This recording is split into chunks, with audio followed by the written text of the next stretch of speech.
আমরা এর আগে হাফ এভারেজ পে লিভ বা হাফ পে লিভ সম্পর্কে আলোচনা করেছি। আজ আমরা কমিটেড লিভ সম্পর্কে আলোচনা করব। কমিটেড লিভটা কি, কিভাবে এটা পাওয়া যায়, সারা সার্ভিস পিরিয়ডে কটি পাওয়া যায়, বেতন কাঠামো কি হয়, সবই আমরা আলোচনা করব।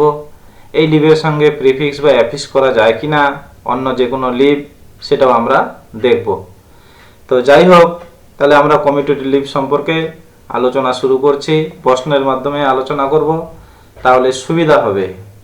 তাহলে সেই আলোচনা তুলে ধরছি। What is committed leave? Committed লিভটা কি? What is committed leave? Committed leave এমন এক ধরনের লিভ যে লিভে থাকলে কোনো স্যালারি কাটা যায় না, ফুল স্যালারি পাওয়া যায়। তো এখানে আমি একটা জিনিস লিখেছি যে একটা কমিটেড লিভ যদি নেওয়া হয় তাহলে দুটো হাফ পে লিভ কেটে যাবে। অর্থাৎ তার মানে হাফ পে লিভটাই আসলে কমিটেড লিভ। তার মানে আমরা জানলাম হাফ পে লিভকেই কমিটেড লিভে কনভার্ট করা যায়। তাহলে আমরা হাফ পে লিভে তো আলোচনা করেছিলাম যে এট এ টাইম 60টি লিভ হাফ পে হিসেবে জমা থাকে। ওই 60টি লিভকেই কমিটেড করা যায়, মানে পরিবর্তন করে দেওয়া যায়।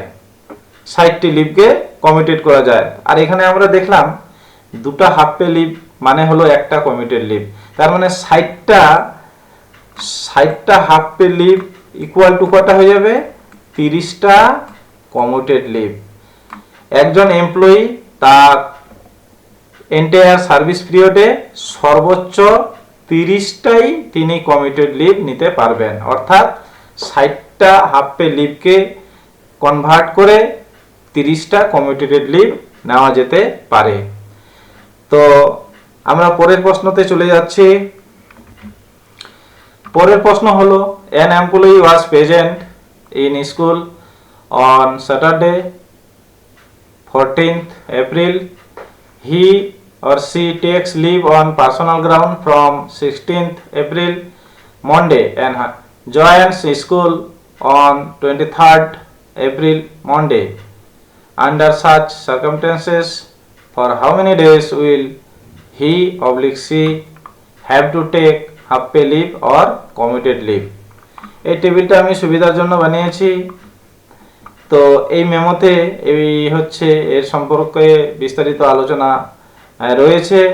তারপরেও যে হাফ পে লিভ আমরা আলোচনা করেছি সেখানে এটা টোটাল বিস্তারিত আলোচনা করা হয়েছে যে 6টি লিভ কি করে হবে, কোন তারিখ থেকে কোন তারিখ, এটা সম্পূর্ণ আলোচনা করা হয়েছে।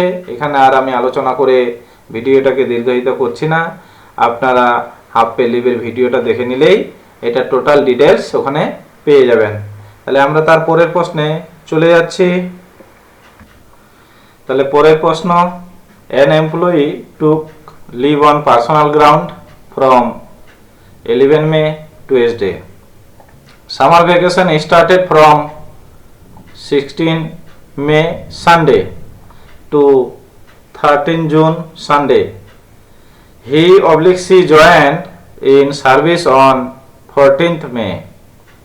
For how many days will he or she have to take commuted leave half pay leave? অর্থাৎ এটা যদি আমরা একটা গ্রাফের মধ্যে আঁকি তাহলে বুঝতে আমাদের সুবিধা হবে। তো আমি সেটাই করছি। এখানে আমার একটু ভুল হয়েছে, এটা 14 মে হবে না, এটা 14 জুন হবে। এটা জুন হবে, এটা আমি ঠিক করে নিচ্ছি, একটু ওয়েট করেন। তাহলে আমি সেটা ঠিক করে নিলাম। তাহলে আমাদের প্রশ্নটাতে কি বলেছিল? an employee took leave on personal ground from 11 মে। এই তারিখ থেকে তিনি ছুটি নিচ্ছেন পার্সোনাল গ্রাউন্ডে। তারপরে কি হচ্ছে? সামার ভ্যাকেশন স্টার্টেড ফ্রম 16, এই 16 তারিখ থেকে সামার ভ্যাকেশনটা শুরু হচ্ছে। সামার ভ্যাকেশন শুরু হচ্ছে 16 তারিখ থেকে এবং শেষ হচ্ছে 13ই জুন।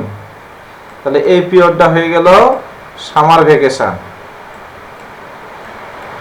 উনি 14 তারিখে চাকরিতে জয়েন করে গেছেন। আবার উনি লিভটা নিয়ে শুরু করেছেন কবে? 11 তারিখ থেকে। তাহলে এদিকে উনি জয়েন করে গেছেন।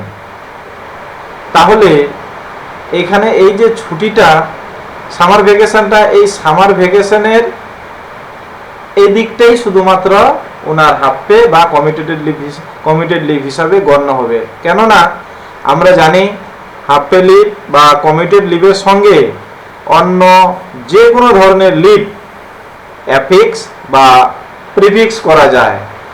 তো যেহেতু ওনার ক্ষেত্রে এই 16 তারিখ থেকে লিভ সামার ভ্যাকেশন চালু হয়ে যাচ্ছে, তার জন্য এই 16 থেকে শুরু করে 13 জুন এই টোটাল পিরিয়ডটা অ্যাফিক্স হয়ে যাবে, এই লিভের সঙ্গে অ্যাফিক্স হয়ে যাবে।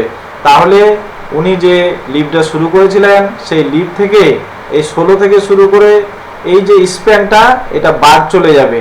তাহলে থাকলো কত? 11 তারিখ থাকলো, 12, 13, 14, 15। তাহলে এখানে আমরা কয়টা দিন পাচ্ছি? 1, 2, 3, 4, 5। তাহলে উনি কমিউনিটি লিভ নেন আর হাফ পে লিভ যাই নেন না কেন, ওনার এক্ষেত্রে লিভের সংখ্যা হবে 5 দিন। তাহলে আমরা এটা বিস্তারিত জেনে গেলাম। আমাদের 4 নম্বর প্রশ্ন, what are the conditions for granting commuted leave? কি কন্ডিশনে কমিউটেড লিভ গ্রান্ট করা যায়, অর্থাৎ অ্যাপ্লিকেশনে কি উল্লেখ করলে কমিউটেড লিভ গ্রান্ট করা যায়, না হলে গ্রান্ট করা যায় না। প্রথমে আমাদের দেখতে হবে যে তিনি যে কমিউটেড লিভের জন্য অ্যাপ্লাই করেছেন সেটা ওনার 30 দিনের মধ্যে রয়েছে কিনা। কেননা কমিউটেড লিভ সারা চাকরি জীবনে 30টাই পাওয়া যায়। উনি যদি আগেই 30টা শেষ করে থাকেন তাহলে আর কোনো কমিউটেড লিভ তিনি পাবেন না। যদি 30টার আগে কম খরচ করে থাকেন তাহলে যে কয়টা বাদ থাকবে সেটাই কমিউটেড লিভ হিসাবে অ্যাপ্রুভ করা যেতে পারে। এবার তার সঙ্গে সঙ্গে আমাদের দেখতে হবে যে তিনি কি কারণে কমিউটেড লিভ চেয়েছেন। তো কমিউটেড লিভ বিভিন্ন কারণে পাওয়া যায়। ব্যক্তিগত কারণে, ধরুন কোনো এমপ্লয়ির কেউ মারা গেল বা অন্য কোনো কারণ, ব্যক্তিগত কারণ, সেই কারণের জন্য তিনি যদি অ্যাপ্লাই করেন তাহলে কমিউটেড লিভ তিনি পেতে পারেন। মেডিকেল গ্রান্টও তিনি পেতে পারেন যদি ওনার লিভ অ্যাকাউন্টে আর কোনো মেডিকেল লিভ জমা না থাকে, অর্থাৎ ওনার যা লিভ অ্যাকাউন্টে মেডিকেল লিভ জমা হয়েছিল তিনি সব খরচ করে ফেলেছেন, তাহলে উনি কমিউটেড লিভ হিসাবে পাবেন, না হলে মেডিকেল গ্রাউন্ডে পাবেন না। তো সেক্ষেত্রে মেডিকেল গ্রাউন্ডে যদি তিনি অ্যাপ্লাই করেন তাহলে মেডিকেল সার্টিফিকেট বাধ্যতামূলক, তবেই কমিউটেড লিভ গ্রান্ট করা যাবে, না হলে সম্ভব নয়। আমরা তারপরে পরের প্রশ্ন 5 নম্বরে চলে যাচ্ছি।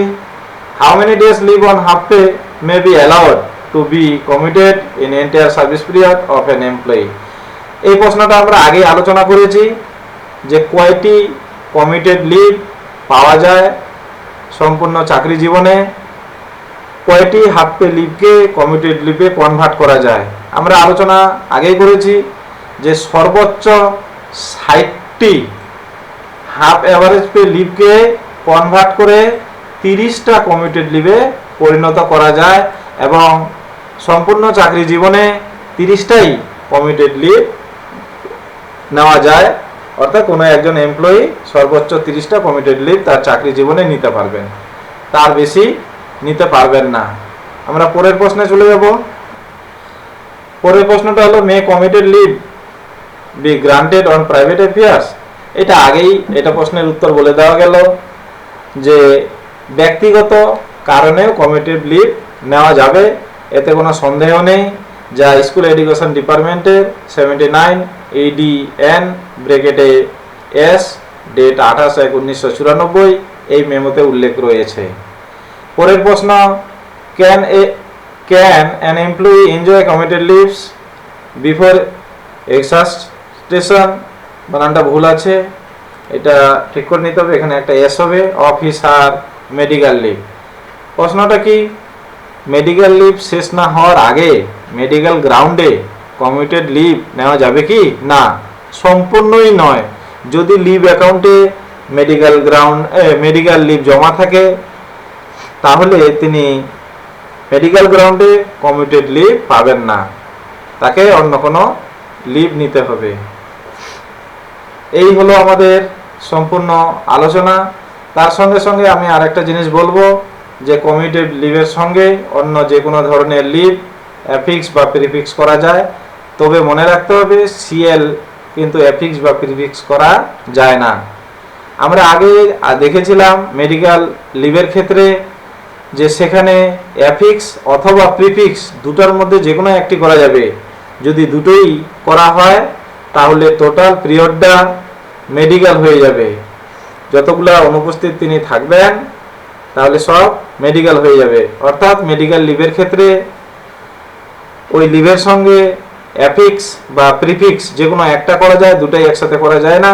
কিন্তু কমিউটেড লিভ বা হাফ পে লিভের ক্ষেত্রে দুটোই করা যায়, অ্যাফিক্সও করা যাবে, প্রিফিক্সও করা যাবে, দুটাই একসাথে করা যাবে অন্য যে কোনো লিভ। ধন্যবাদ, আজ এই পর্যন্তই শেষ করছি।